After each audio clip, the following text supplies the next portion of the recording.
On June 4th, 1942, the American and Japanese forces faced off in the Pacific theater of World War II, starting a decisive battle that would end Japanese naval superiority and change the course of the war.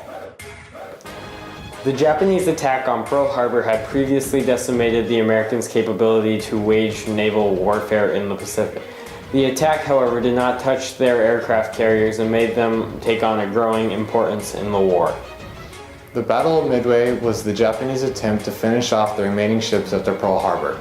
Their hope was to attack the island and lure the Americans into a counterattack, which they would easily defeat. However, American cryptographers discovered the Japanese plan, and Admiral Chester Nimitz was able to counter the move. Japan's first attack on the island with bombers was highly effective. The planes out of bombs were directed back to their carriers to prepare for a counterattack.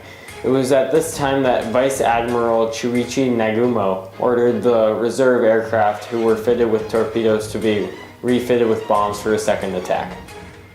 At this point, a Japanese scout plane spotted the American forces. Nagumo ordered the planes who were in the process of being refitted with bombs to be changed back to torpedoes. This led to the decks of the carriers to be covered in bombs, torpedoes, and gas lines when the Americans attacked. The first attack by the Americans consisted of waves of torpedo bombers totaling 40. The Japanese Zeros and AA guns only let 7 release their bombs and return to base, with not one hit on the fleet. This failure, however, set the Americans up for a counterattack. The Zeros were at too low of an altitude after fighting the last attack, and the cloud cover was too great for them to see the American Dauntless dive bombers coming down at the carriers. Within 6 minutes, the bombers had destroyed the carriers Kaga, Soiru, and Akaji. The Battle of Midway was a turning point in the war, not only because of the aircraft carriers and how the Japanese advances were halted, but also in the new ways that the Japanese became reactive to the Americans. This was important because it allowed the Americans to dictate each move of the Japanese army. It also allowed for the United States to have naval superiority in the war. The 4 carriers, Akaji, Kaga, Soiru, and Hairu, were sunk during the Battle of Midway. These aircraft carriers were used largely in the bombing of Pearl Harbor. Now destroyed, it left gaps in the Japanese offense as well as defense, thus allowing for America to focus more on Germany rather than Japanese forces. The U.S. broke through the protective barrier of Japan at Midway. When MacArthur met with Admiral William Hazley, they devised a plan. On April 26, 1942, they created the island hopping campaign codenamed Cartwheel. After the Battle of Midway, they began to carry out this strategy to get as close as possible to Japan to launch the atomic bomb.